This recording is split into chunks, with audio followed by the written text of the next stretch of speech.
I don't think that any of the things I'm about to say are very original, but I feel like I need to close the little arc I started 3 weeks ago because I've been going through all the Throne of Glass books and trying to make sense of the world and failing miserably because I still don't understand. I'm currently 400 pages or so into Kingdom of Ash and I simply cannot finish it, and I just don't think it would be productive to have another video of me saying the magic system doesn't make sense. Instead, it would be much more interesting to have a discussion about where the series, in my opinion at least, went wrong as a whole. I don't think I'm the only one who's kind of fallen out of love with this series. So why is that? In my opinion, in order to be a little bit more objective, I'd like to identify what the series intended to do and then judge it based on whether it actually managed to fulfill the goal it set for itself. The idea of judging a work based on what it actually set out to do is by no means an original idea of mine, obviously, but I think it is a really good framework to analyze books. And it works quite well for Throne of Glass. What I mean by that is, for example, you couldn't just say, when you're using this framework, that Pride and Prejudice is a better book than Bridget Jones's Diary. Bridget Jones sets out to capture the experience of a woman living in the 1990s and to explore the obsession of romance that was or is so prominent within that cultural setting. Does it do that? Absolutely. Pride and Prejudice tries to capture the experience of a woman dealing with class and family and societal norms in the Georgian era. Does it do that?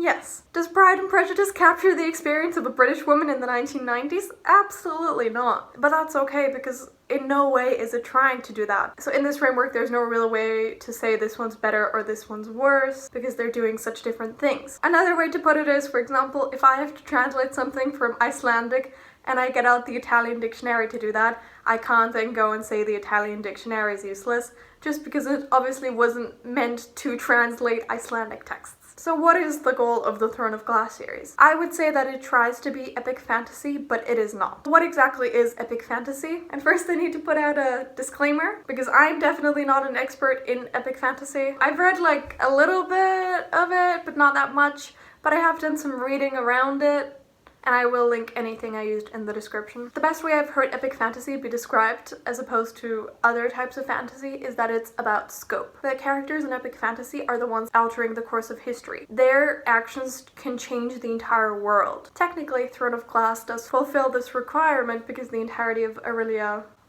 however you say it, is at stake. But if epic fantasy is about how the entirety of the world changes, you also have to know the entire world for it to really matter. You have to have an understanding of all the different aspects of the world, of different cultures and languages, and you have to, as the author, create an entirely new world that readers genuinely understand. And I think that is where Throne of Glass really goes wrong, because, for example, we spent a whole book in Wendlin. I know absolutely nothing about Wendlin other than the forest is nice and there are fae. Or for example, Kale is from the mountains. I know it's cold there, but I don't know anything else about it. So we as the reader really can't believe in the depth of this world. Therefore, we can't really care about the word keys if we can't suspend our disbelief enough to actually be invested in this world. Another feature of epic fantasy is often that there are a lot of different narrators and lots of different characters, which we obviously didn't have at all in the first two books, and then we tried to introduce it later, which I would argue doesn't really work because the first 2-3 books are very much character driven. We like the main characters, we do genuinely care about them, and they're still reasonable people. But then once you oversaturate the story so much with places that are kind of vague and then lots and lots and lots of different characters, we just feel so disconnected from the main reason we started the book, which is Selena Sardothian and maybe Kale, maybe Dorian, that it kind of feels like the reason we started the series is completely gone,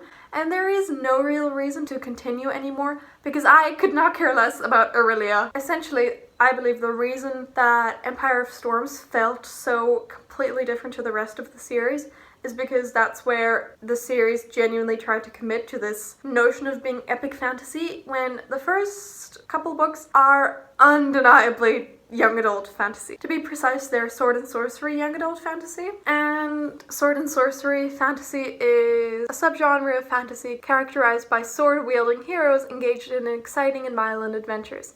An element of romance is often present, as is an element of magic and supernatural. Unlike works of high fantasy, the tales, though dramatic, focus mainly on personal battles rather than world-endangering matters. There is just something so distinct about young adult fantasy that you can't just turn it into epic fantasy, I would argue. And if you've read young adult, you will know that young adult fiction is not just books with young characters. Young adult fiction tends to have a very distinct voice because it's not just a book about younger people, it is written from the perspective of younger people. So there's a certain sense of rashness, often inexperience, particularly romantic inexperience. The themes are about the kind of things you would go through during your adolescence. And I think the startling departure from young adult fiction that we didn't really see coming is also reflected in the sex scenes, because usually in young adult, sex is still a newer topic, so it comes with a lot of self-doubt, worries. Generally, the intention of having sex scenes in young adult is more to show the character's growth within a particular relationship or to explore other issues that you would deal with as you're growing up. And if the content in young adult is sexually stimulating, that's more of a byproduct of it rather than the main intention. Whereas erotica explicitly sets out to be sexually stimulating, and it's presumed that the people who are reading erotica are adults who are looking for that very thing. So A Throne of Glass didn't just go from a very normal young adult sword and sorcery fantasy series to a new adult wannabe epic fantasy with a dash of erotica, maybe? Because I think the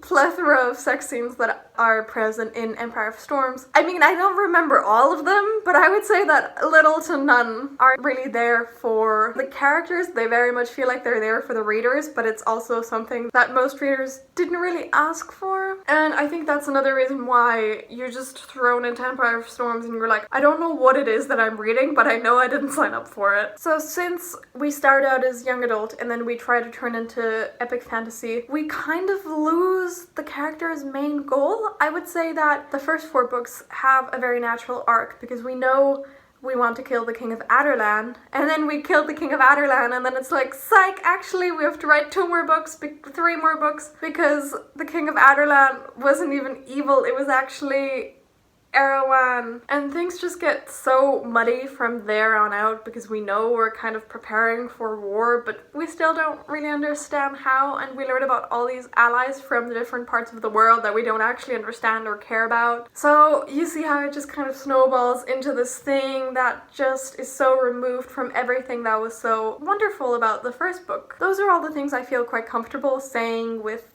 at least a little bit of confidence, but if you want to get into speculation, I think you could maybe go so far as to say that a lot of the problems with this series also are sort of a reflection of what my view of the publishing industry is, because I feel like Throne of Glass would have benefited from a whole lot of editing, but because a new book was coming out every year along with the ACOTAR series, I think there just simply wasn't the time, it seems. And obviously the best way to make money and the best way to keep the huge fan base it had or has happy is to publish a new book as quickly as possible. But epic fantasies generally take so many years to write. Think Game of Thrones, think Patrick Rothfuss.